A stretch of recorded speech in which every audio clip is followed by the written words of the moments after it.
to this webinar.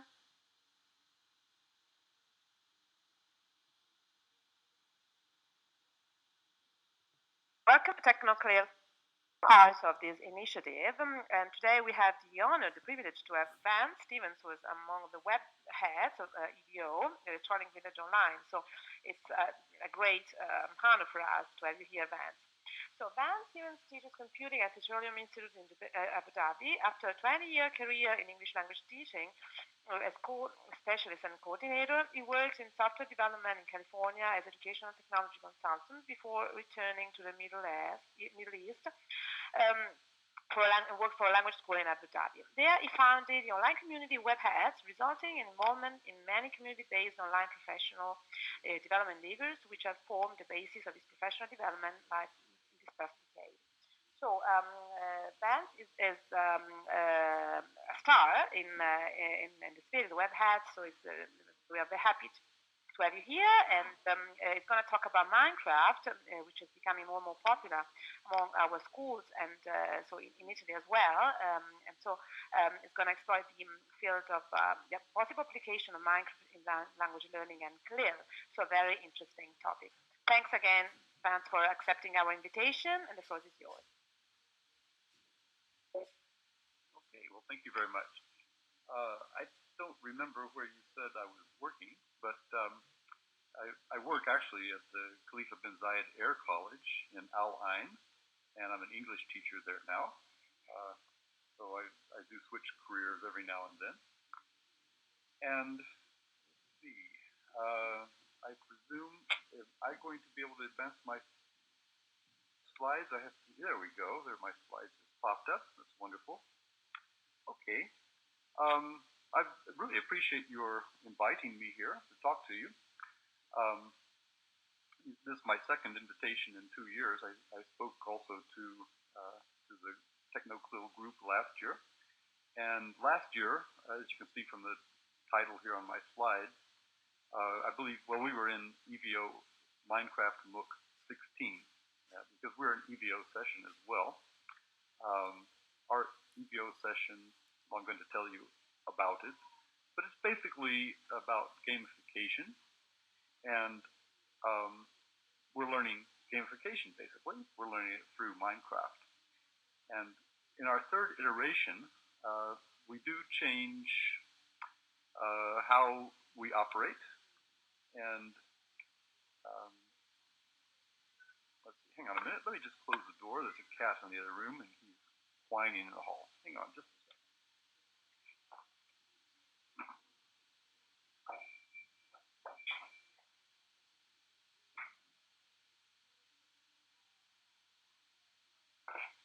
Okay, he's just back. Cat, lovely little cat, but for some reason he lets us know if he's not really happy. So anyhow, so we're a parallel ETO, Electronic Village session. I also manage something called Learning Together, and this is what I consider Learning Together episode number 357. On Learning Together, I always mention the date, the 15th of January 2017. And so that's kind of about me and what I'm doing, and how I've been moderating this ETO session for 3 years now.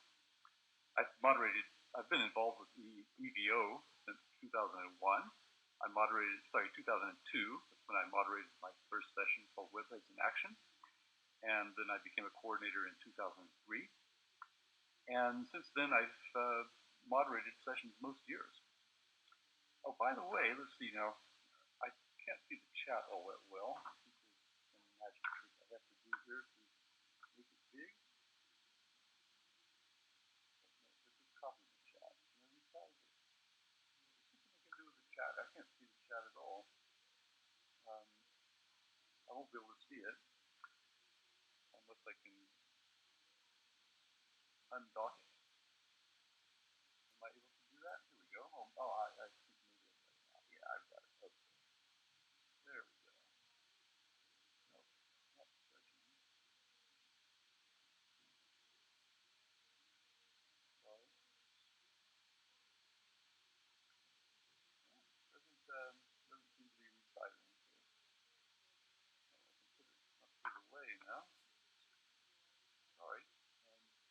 thing about the WizIQ interface is you're not really able to get in and play around with it. Okay, so I suppose if someone's monitoring the chat, feel free to interrupt me and tell me if there's something I should attend to, because I can't see the chat at all.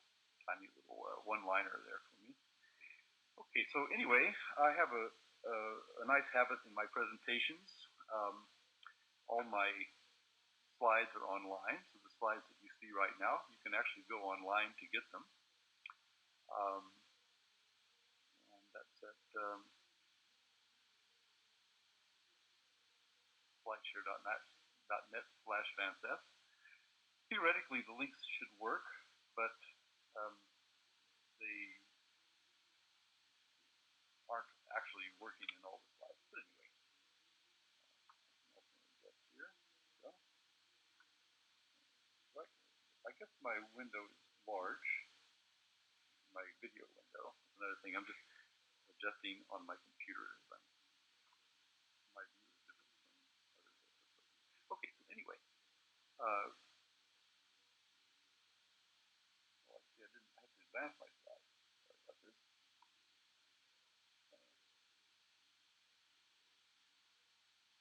I'm having trouble with being okay. Next slide. Here we are. Okay, that's the slide I was on. That's where you'll find my slides. If you go to that presentation, slideshare.net/VanceS, you can have control of these slides. You can see the slides, you can scroll back and forth, and a lot of the links are working. Okay, so for example, at the next page, there's a little link that shows, there's a URL at the bottom. I actually don't think that's working in slideshare.net, which is kind of a shame. Slideshare.net doesn't really get all the links, especially in the early parts of the slides. But anyway, you could go to that link and you could see an explanation of ETO Minecraft book, the 17th, 2017. This is actually the video is the first part of the ETO kickoff, which we had last Saturday, I believe, last Saturday the 7th, January 7th. And at that session, Linda Gielen and Linda is one of my co-moderators, we came on and talked a little bit about what we're doing in ETO Minecraft book 17. So that I took the first part of the video. It's about 15 minutes long, and if you wanted to learn more about how we see the session in 15 minutes, you can play that. For the other moderators listed there as well, I guess the most salient ones who are actively participating are Rose Bard, besides Linda, of course, and Glenn Irvin is very active in our Google Plus community.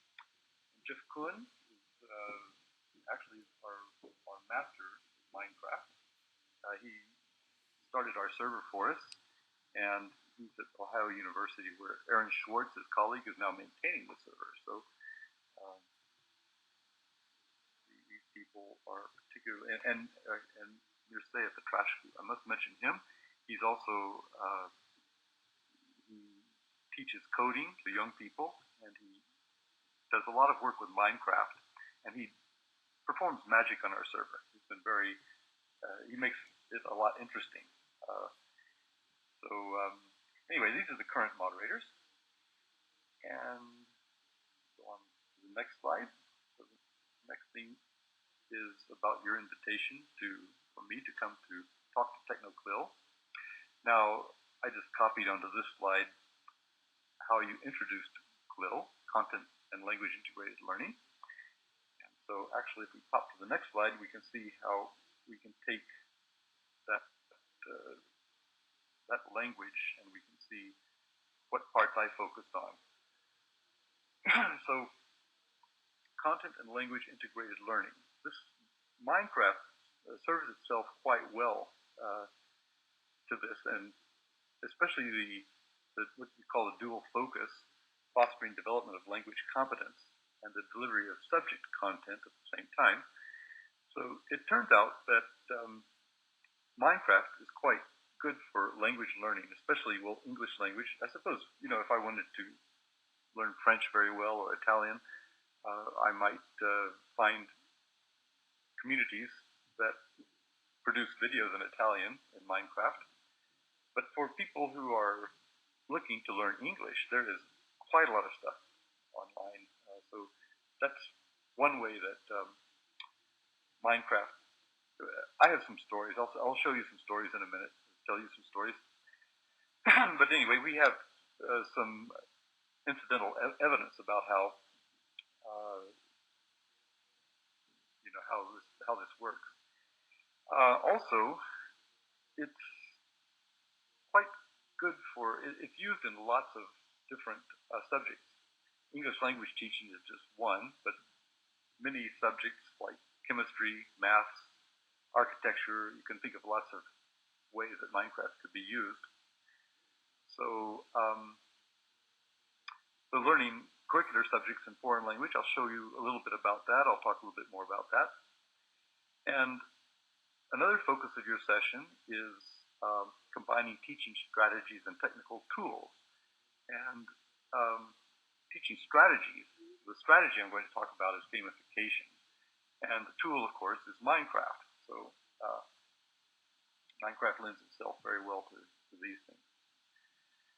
So starting with that first point, the dual focus, fostering development of language competencies and the delivery of subject content at the same time.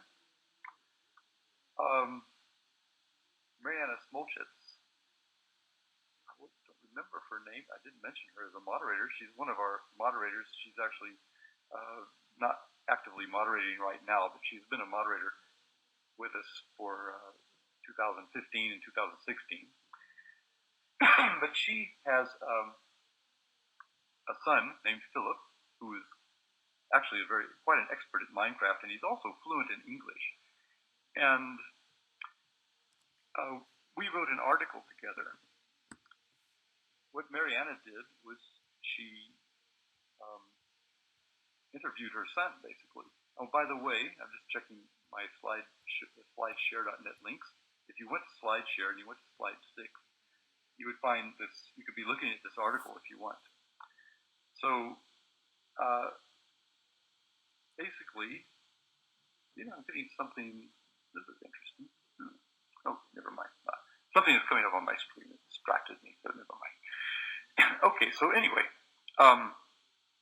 you could see the article, but I'm going to look particularly at 3 stories from this article.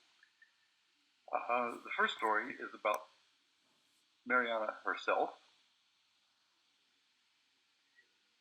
So she wrote the article, as I said, interviewing her son, and I did the research on the background for Minecraft.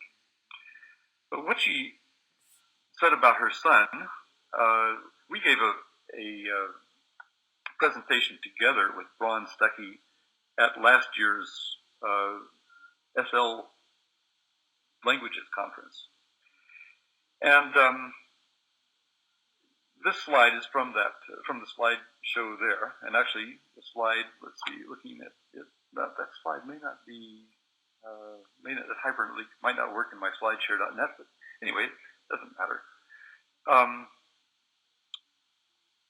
You could probably Google it. You could Google Minecraft as a way to gamify learning, and you'd come up on that SlideShare. But the slide is from that presentation, so you can see Mariana's picture there and her son Philip. And Philip has his own YouTube channel. It's called Snake Gaming, and he attributes, basically in this article, he attributes his fluency to interacting with other people, and he makes videos to show them what he does with Minecraft, and he makes videos to explain Minecraft. He's interacted with us. He's actually, we consider him one of our co-moderators, and he's also an example of how we flip learning in ETO Minecraft MOOC, because ETO Minecraft MOOC, the people who started it, didn't really know much about Minecraft. We wanted to learn about Minecraft. So we attracted people like, well, actually, through learning together, I attracted Mariana, and then she got her son. She started telling me about his interest in Minecraft, and I was interested in Minecraft. So the two of us, really, Mariana and I, as seminal co-moderators, started the ETO Minecraft book, or started the idea. And in writing this article, we found other people who, other people with experience in Minecraft. For example, one was Dave Dodgson, who was distracting me a moment ago because he had popped onto Discord, which is something that we use when we're in Minecraft, so I know he's there right now.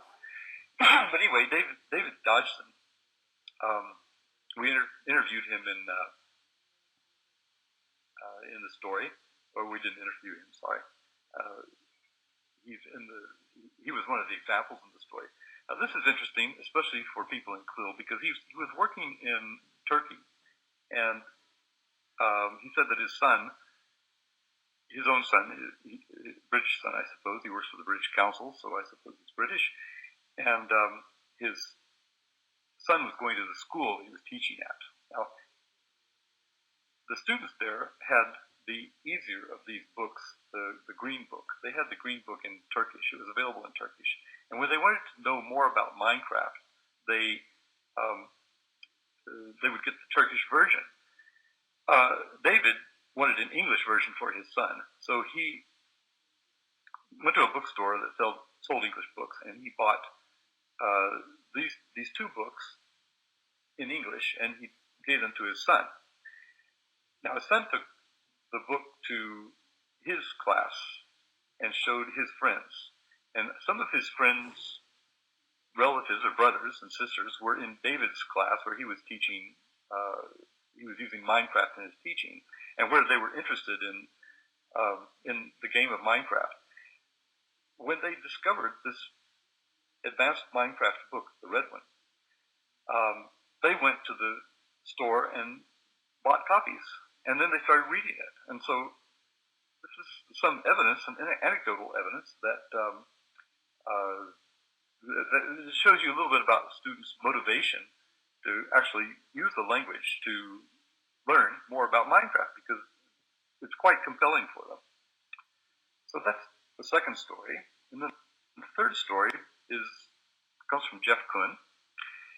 And Jeff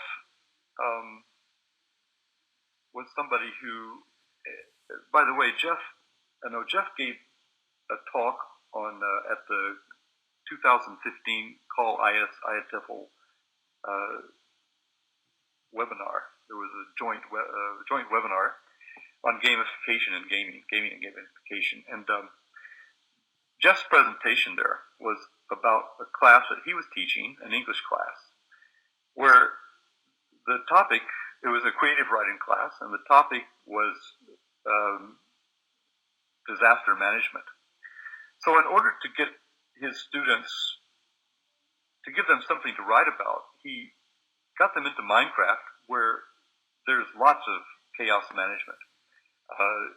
Basically, you're being attacked by monsters a lot, and you have to collaborate there and build shelters, and you find that you're not really in the game all by yourself. You're in the game with other people. This is really what gamification is about. It's a very good illustration of how things work in gamified environments. So, having actually listened to his presentation, then we wrote about it in our article, and also Dave gave his presentation in 2014 at the ResCon conference. Again, I listened to that, and I asked both of them if they wanted to join us as moderators in the 2015 EVO Minecraft book session, and they both agreed. So our first moderators were Jeff and David, and Mariana and Philip, and other people came along. We had some other moderators as well, but they're the ones who are still with us. Now, the next point I want to make is the second part. If I go back, let's see, I might as well just kick back to see where we are here. Okay, this is what we're talking about. We were just talking about fostering development of language competencies, and a technology tool for doing that. The second point is the learning of a curricular subject matter in a foreign language. So here's an instance of this. Is everybody hearing me okay and following? Oh, bad sound. I see something that says bad sound. Is that a problem? Would they like to come on and tell me more about it? It's okay, okay. I can see one line of chat. I don't know. Oh, I managed to pop it up a little bit. Oh, I've got it bigger. Or if I don't try to drag it all, if I just drag it a little bit by bit, the chat is coming up. So let me just work it up. All right, now I'm actually able to to see some of what you're saying. It's still not very big.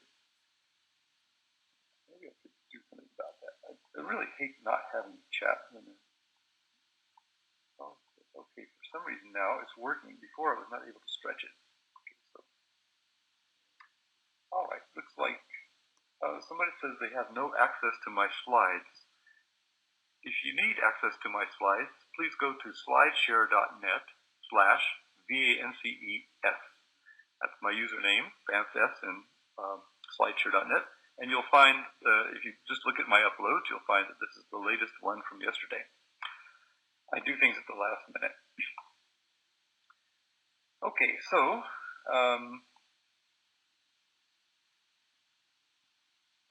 now going back to the curricular, using a variety of curricular subjects in a foreign language. This is an example of someone who presented with us, my colleagues and I, at an ISTE conference in 2015 in Philadelphia. Her name is Mary Kay Pauley. She's a teacher in the United Arab Emirates, and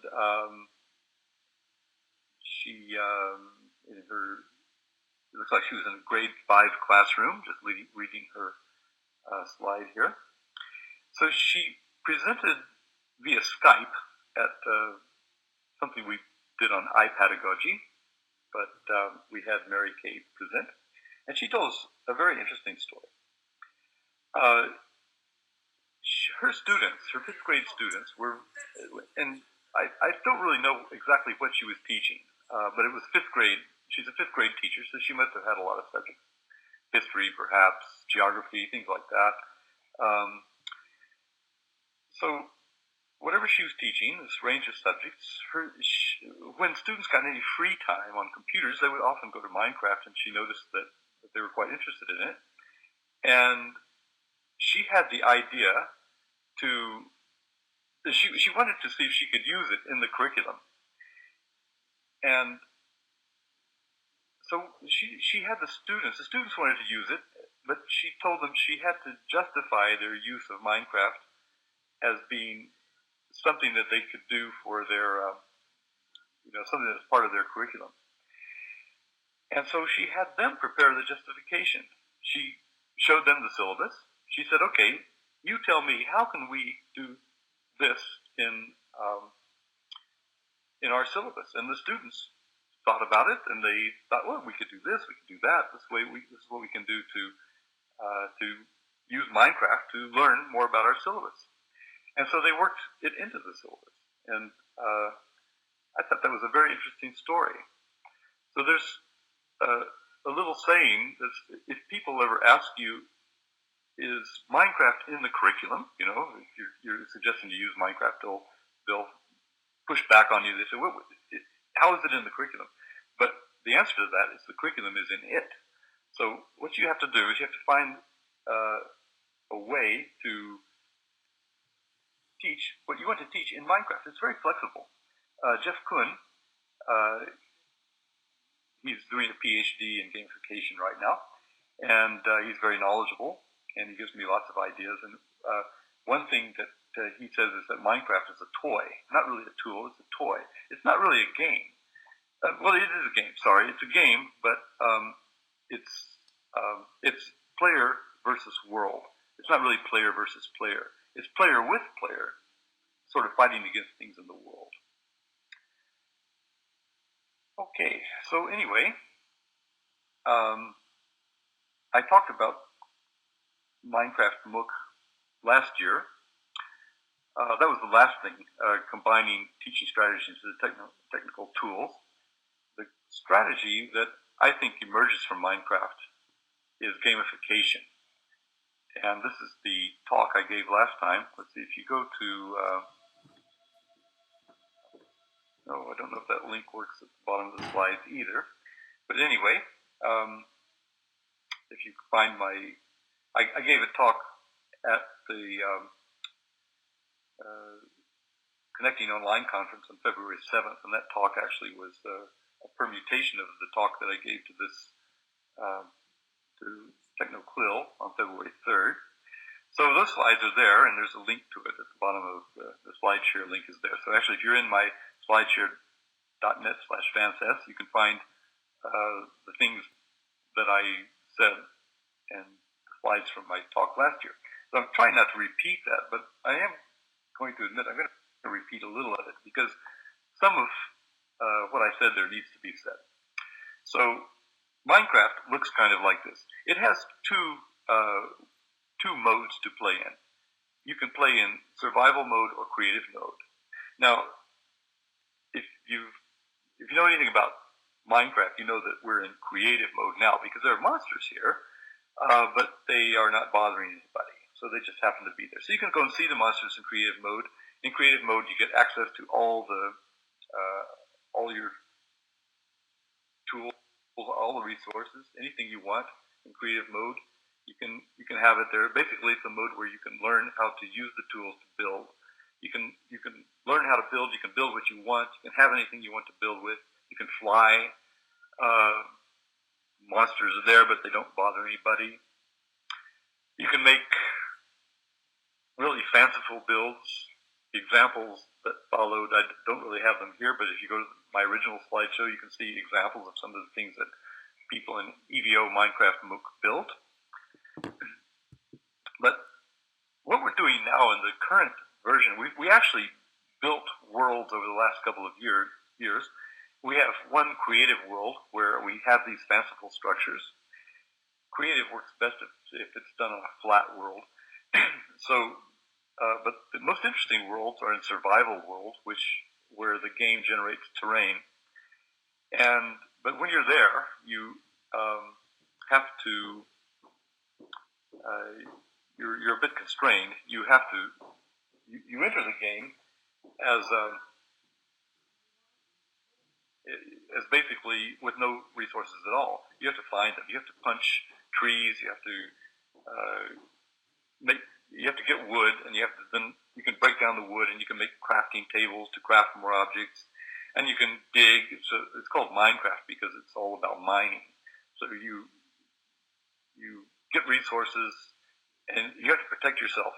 As you can see from the graphic there, the day, it turns out the day is 1/72 of every minute is 1/72 of a minute. So a day actually lasts 20 minutes, and that's 20 minutes per day. Each day and night lasts about 10 minutes.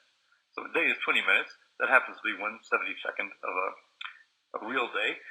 So days and nights kind of pass quickly.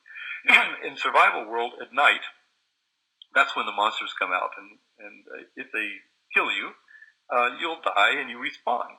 You come back and you have a chance to play, but you lose everything that you have unless you can create a shelter and you can keep things in your shelter.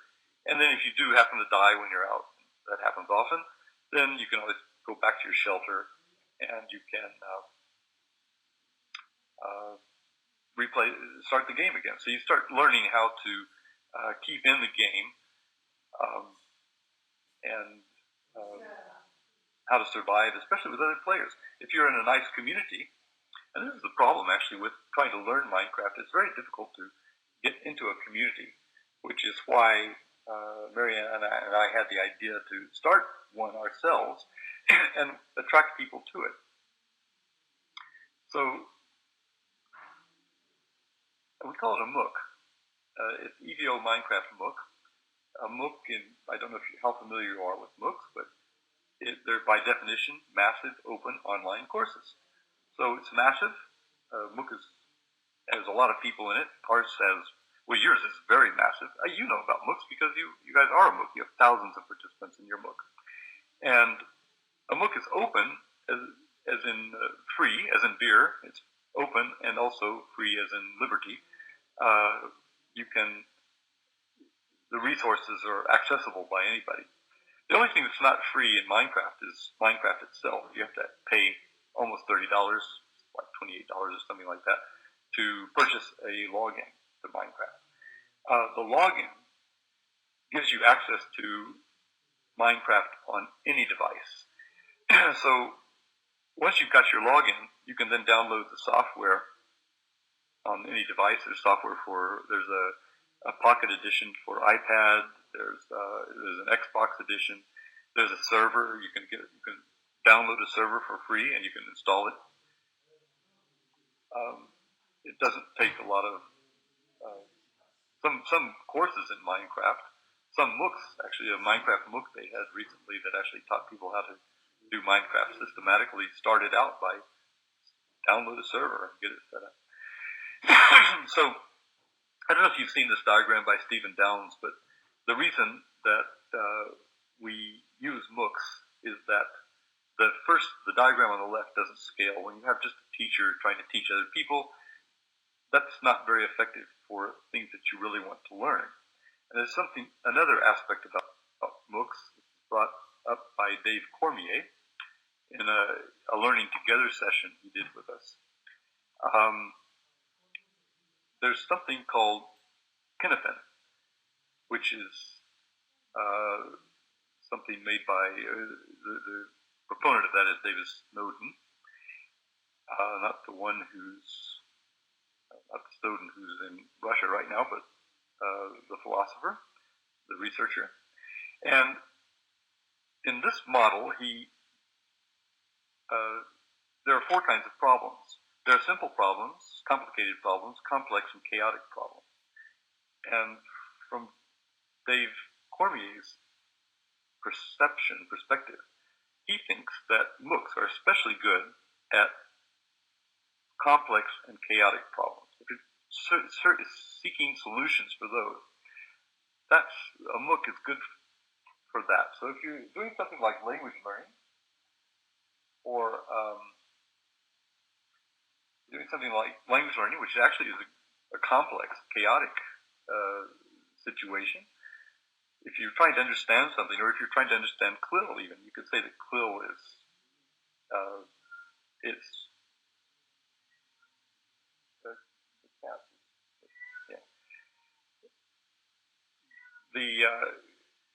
if you really want to explore it in depth, you'll go onto the complex, chaotic side. So it's not an issue you can really teach.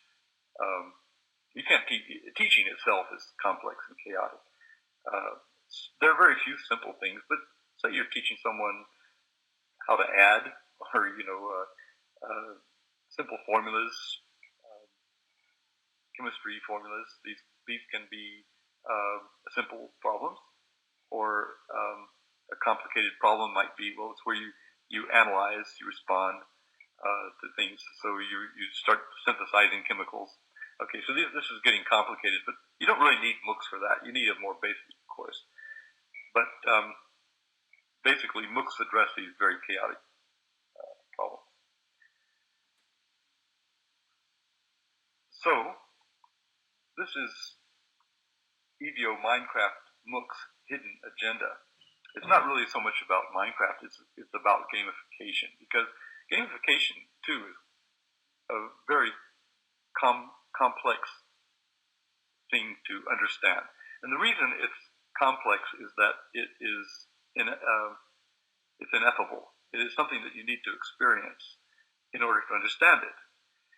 So if you haven't really experienced gamification, it's very difficult for you to construct a gamified environment for learners.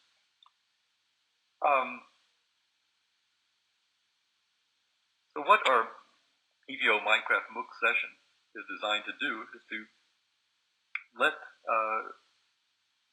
people go into a game like Minecraft. But what we're really trying to get them to understand is that by being in the game, we're trying to get them to understand gamification. Okay, and as an illustration of that, there's somebody who's just joined us in the 2017 course, and she wrote, "What an adventure I had with Rose today." That's Rose Bard, one of our moderators. Together we found the roofed forest biome and built a home there. It was great collaboration. It was wonderful to have company to explore and do something together. And so that's the thing that you learn about gamification is when you're in this game, you're in the Minecraft game, but what you're really learning about is in the overarching, the big game, what we call the big game, well, the big G game. Let me just advance the slides and we'll see what all that's about. So,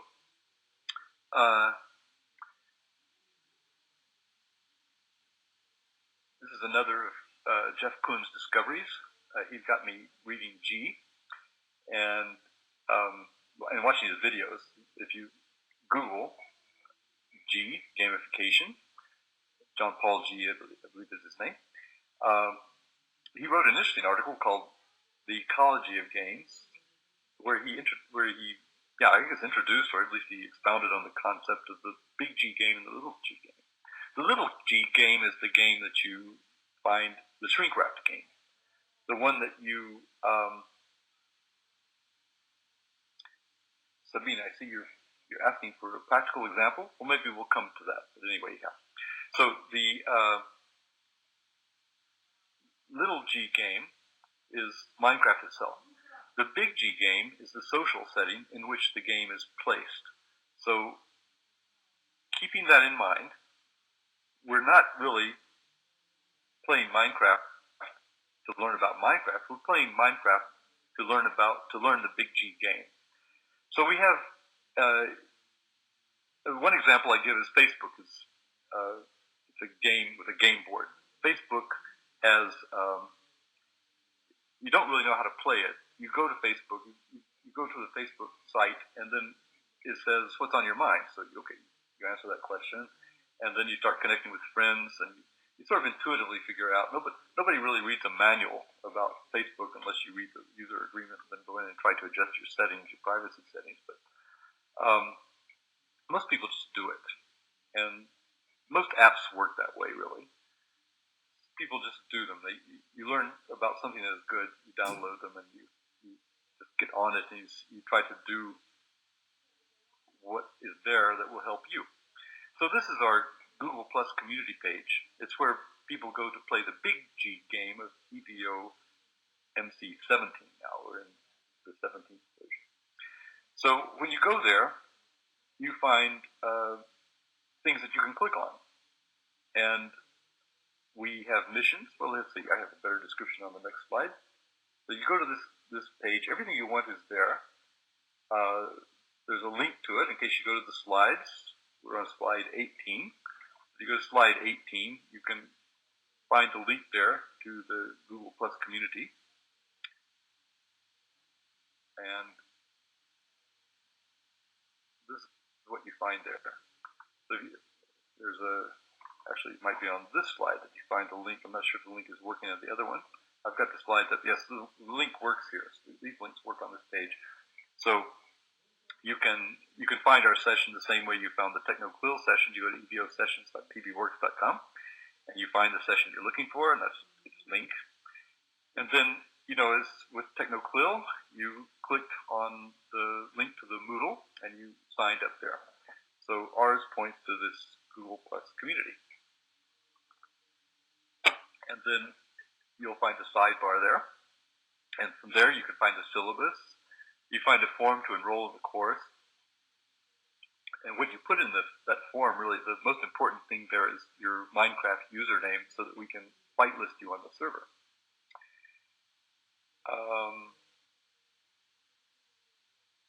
Beth, she can't hear. Why can't she hear? Okay, Beth Ghost Raven, by the way, is someone from the ETO Minecraft community. And I'm not sure what, let's see, her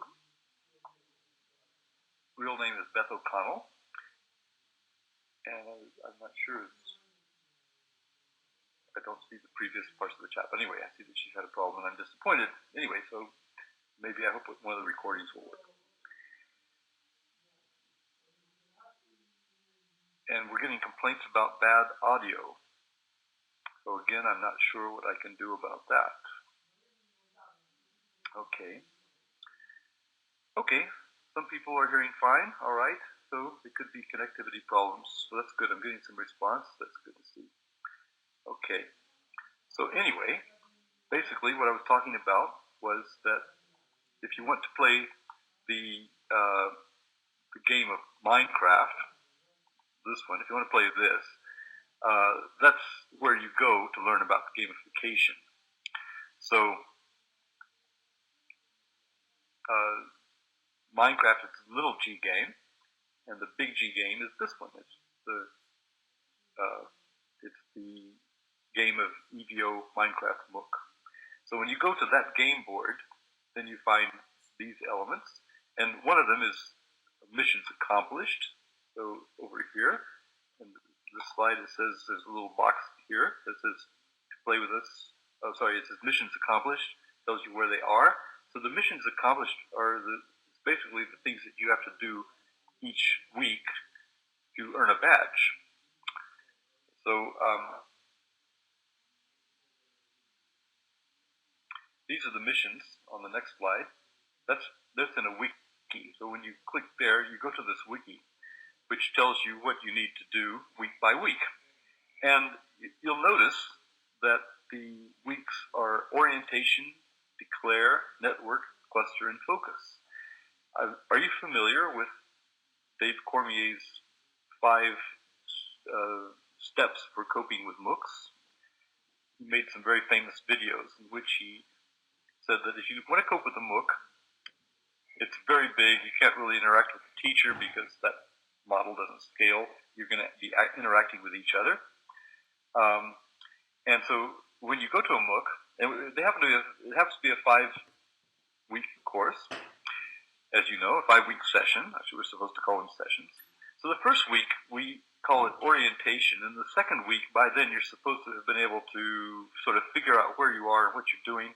And you declare, which means that you post something about yourself and you introduce yourself and you sort of state why you're there. We take really 2 weeks for that. This phase is pretty much orientation. The third week, in the third step in coping with MOOCs in Dave Cormier's concept, is networking with other people. So once you're not going to, because you're on this model over here, just pop back to this slide. So recall this slide, you're in the model where you're networking with other people in the MOOC because you don't really have direct access to one teacher. What MOOCs do is they distribute knowledge so that knowledge available in a network is available to everyone in the network by virtue of, if I have access to you, then I also have access to somebody that you have access to. The knowledge, all the knowledge in the network is available to anyone in that network. That's Kinnaman's idea of connectivism. So he says that the pipes are more important than the content in the pipes, which means that your connections with other people are the things that bring you the knowledge. The knowledge is there like berries on the bush. You just have to know how to get to those berries. The fourth step, and what we do in the fourth week, is cluster. So because you're going to be networking with other people, you're going to find people with common goals, common things that they want to learn. And typically people in MOOCs, because if there are thousands of people, you might cluster with, say, half a dozen of them, or a couple dozen at the most, maybe. The last step is to focus. So the MOOC should let you focus. So the activities that we do in ETO Minecraft MOOC are sort of categorized in these things. Right now, for the first 2 weeks, we're orienting with each other. Then we'll be networking. Basically, I suppose we go to Minecraft and we find a network of people there, and we network in our Google Plus community. People are posting there.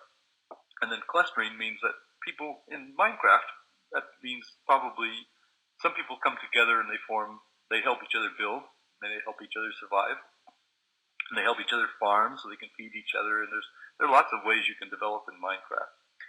And focus, what that does is it looks to the future. So ETO Minecraft MOOC has been going on in the same community, really, the same server space, the same Google Plus community for 3 years now. We're in our 3rd year. So our community is actually focusing 1 year to the next. We're taking projects 1 year into the next. So it teaches us gamification, because you can't be taught gamification. You really have to experience it. So we're trying to, the game space that we set up, where you have missions to accomplish, and it's interesting because when people go to our game space, they don't ask a lot of questions. People don't act confused. They're not really saying, what should I be doing? Or at least if they are, we're not hearing them. But most people just go and come to the world, and they might wonder, what am I supposed to do here? Okay, well, let's just explore it and build and show you how to do it. The way we've constructed our world is we have a creative space and a survival space, and you can actually port between the two of them. So if you want to go to creative world and experiment there, you can. If you want to come to survival world, you can do that. When we played the first year, we spent about half the time in creative, and then we moved to survival, and we started developing there. That was my first experience in survival. It was very daunting for me. I didn't really know how to cope with that world.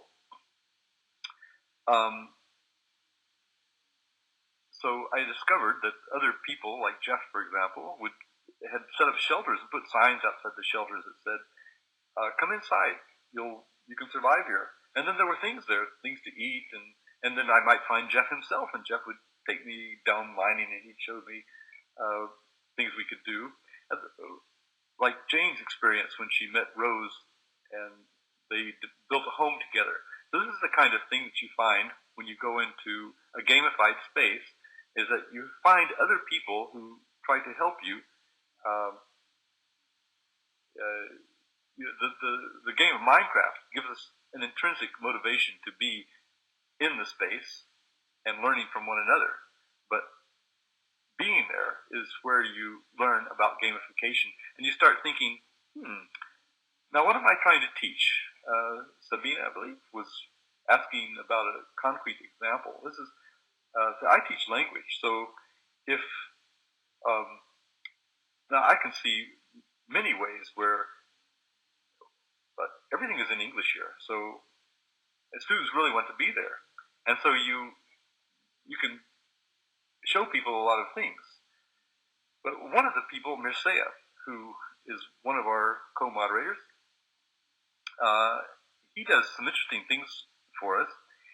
He explores the world. He's very good at Minecraft. So he can find places, and even he develops paths that we can follow. Actually, he makes screenshots. He says, here you have to go here, you have to go here.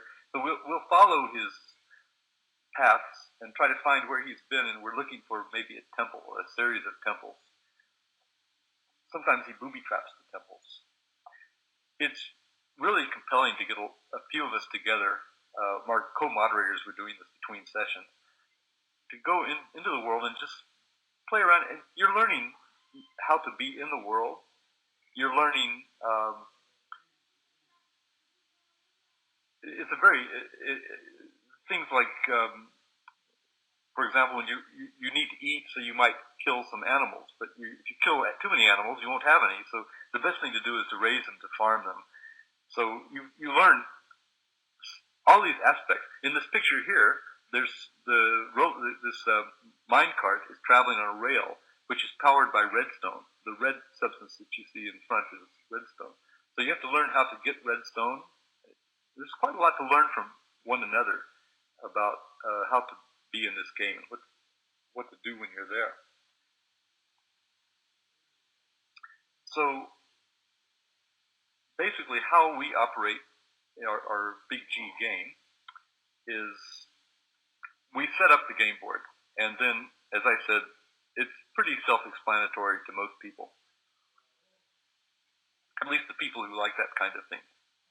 So we're not really telling people what to do. People are figuring out what to do. What age is right to begin play? Louisa asks. It can be pre-literate. One interesting thing about Minecraft is that kids who can't read play. Yes, Jane says her son started playing when he was 5, and Jane, by the way, is also in our ETO Minecraft book session. So she's actually the Jane who was referred to in an earlier slide. So hi, Jane. So yeah, people before they can read, they can play. So they don't have to. They can just do it. My granddaughter, I probably started watching her play when she was about 7 or 8, and of interest to me was that she didn't. We played a little in Creative World, and she built some things. She said, "I want to go where the monsters are." So she went right there. And another thing we're noticing about this new, as I was saying earlier, in 2015, we spent a lot of time in Creative World and went to Survival. In last year, we did sort of the same. The second year, we ran the course. But this year, we've got these worlds already developed in Survival and in Creative. And we found the space is really infinite. So we found places distant from where our existing worlds are. And we sort of started these new worlds for the people. Now, what's happened is that the people are coming into Survival World because they can go to one or the other. We actually spawn them in Survival. They can press a button and they can go to Creative. They're not electing to do that. I'm finding that very interesting. The people are actually quite interested in before this goes off the screen, I see a question: what are the advantages and disadvantages of introducing gamification in an e-learning environment? Well, basically, you have to see the advantage of gamification. Now, this is, as I said, it's difficult to know how it works until you experience it. So that's one thing that, if you're in a gamified environment, then you can, then you know how it works. That's why it's kind of important. If you wanted to see how it worked, you'd have to come and play with us or find another game. I'm sure there are many game spaces. This is how our game world operates. The slide that is here. We put the game board up, basically, and then people come into the world, they start to play. They don't ask a lot of questions, they just do it. We schedule meetings in World using this doodle tool. So you can see this is a screenshot of one of our recent doodles. It's a polling tool, and the poll question we asked was, what time are you available? And so people fill in their availabilities, and we can see then where the clusters of people are. So we can know when to meet in World. So we haven't been setting webinars yet, but we're basically just kind of meeting spontaneously. And then they post their experiences to the Google community. They keep blogs. They're encouraged to keep blogs and record their missions. And we have a syllabus. We've written out a syllabus. We've explained to people what to do, but it's kind of like the manual for Facebook. People don't necessarily use it. If they're gamers, they're happy with community as a curriculum and with the MOOC model. And community as a curriculum is something else that Dave Cormier has been writing about. there's an interesting article about that. He recently ran a MOOC called Rhizomatic Learning, and the 2014 Rhizomatic Learning was themed "The Community is the Curriculum." What that means is you can state goals for a course, but what the community will tell you where they want to go. So it's where you let the community drive the curriculum. So if you develop a community and they enjoy being with each other and playing with each other, learning from each other, as you're probably doing in TechnoCLIL, then to some extent, the people in that community, if they know what they want to learn, they might drive the curriculum in that direction. So basically, ETO Minecraft MOOC is a game. It's a big G game because it has rules, but there's flexibility. People sort of bring their own goals to it. It has challenges. And I didn't say much about badges, but we give badges as well. The way we do that, we set up a spreadsheet, a Google sheet that people can join. And they join the sheet, and then they enter their accomplishments on the sheet. And that sheet, to write on it, you have to join it. And we let people write on it who are part of our community. But it's shareable for everybody. So what this does is that spreadsheet keeps a record of evidence of people having accomplished their goals. And then we can give badges, and we can point in the badge. The badge has a link that points back to that spreadsheet where anybody can see what people did. They can see links, because we ask them to put links to your blog posts, links to your pictures. So people actually document the missions they accomplished. And from that documentation, they get badges if they do a certain number of things. We haven't really set the number. We have about 12 or 13 missions. If they accomplish, say, half of them, we'll probably award a badge. But the important thing is that to get the badge, anybody who looks at the badge can click on it. And when they click on it, they go to that page where they see the evidence. So the badge is a certificate that shows what the person did to earn that certificate. So anyway, games are most fun if they don't play out the way that you anticipated. So,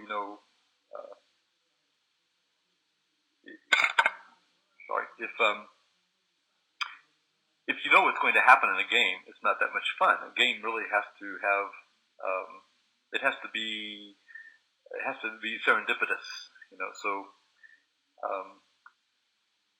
we try to stay serendipitous. Now,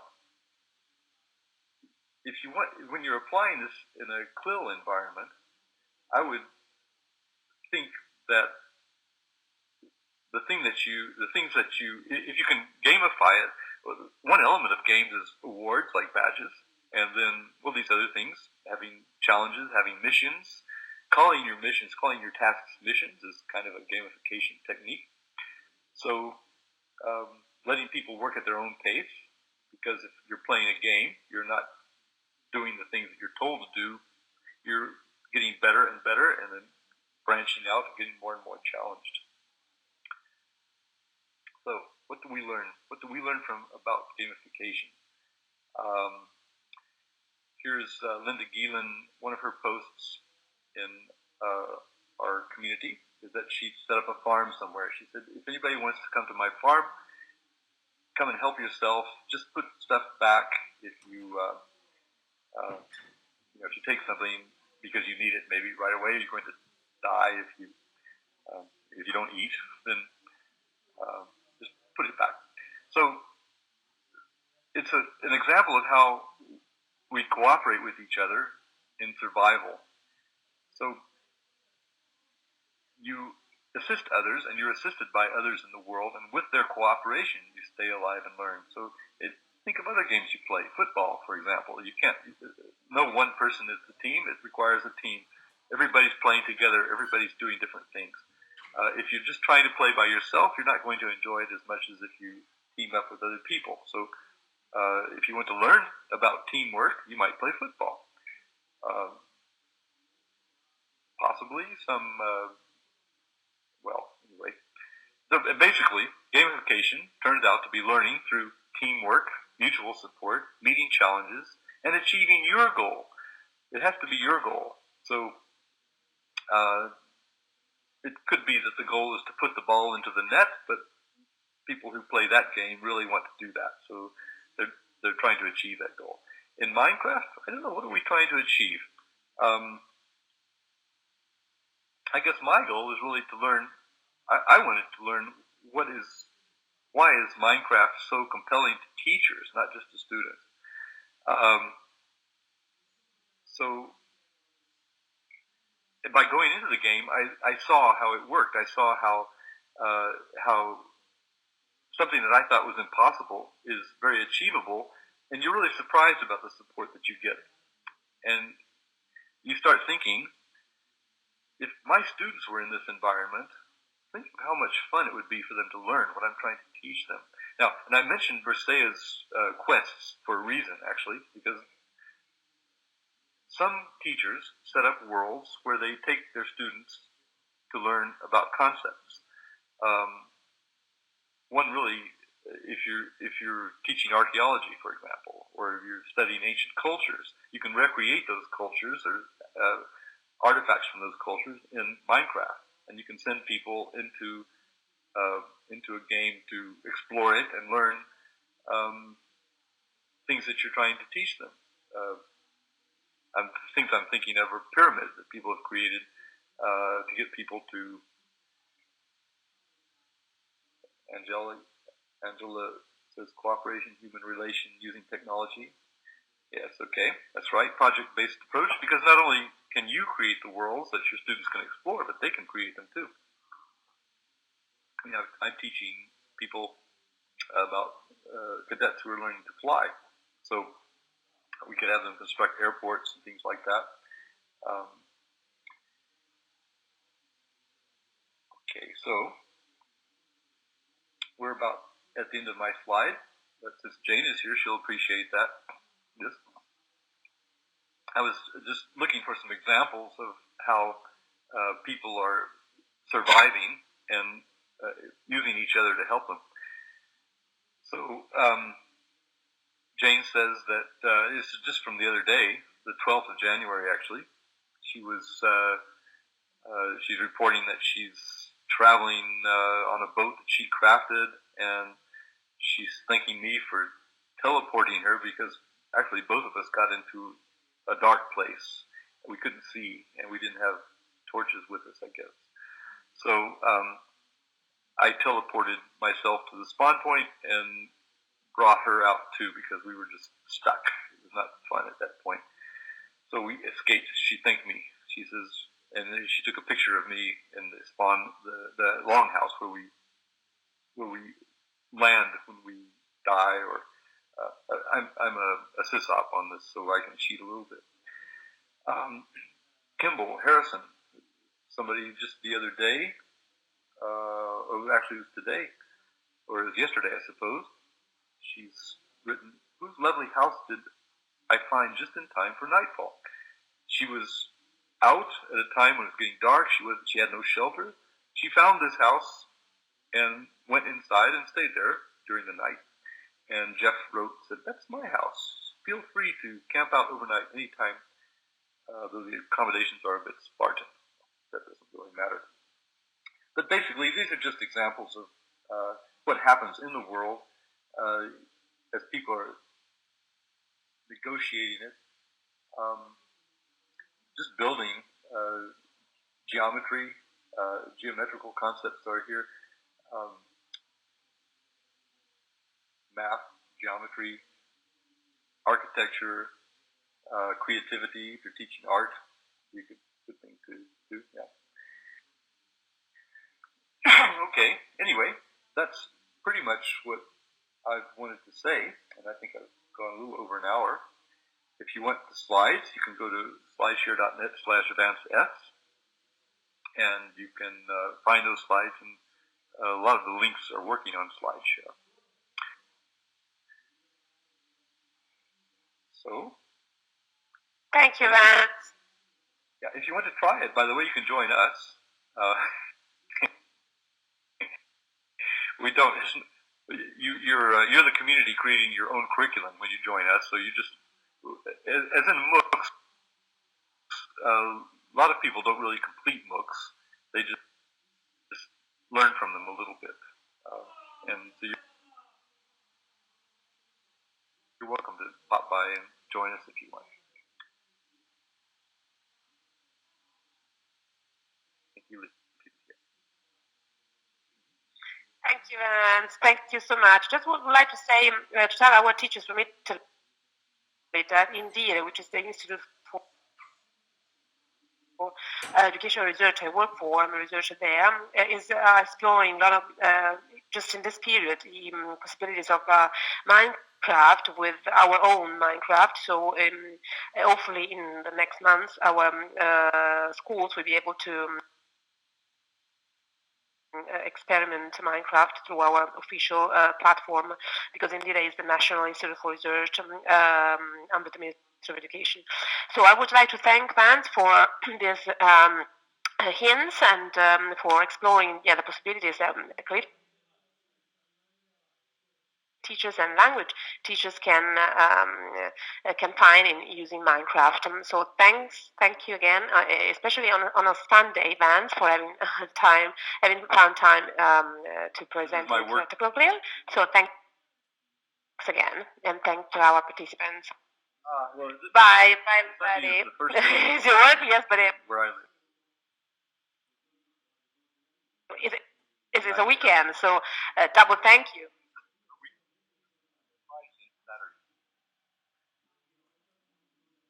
Okay. Okay. Thanks.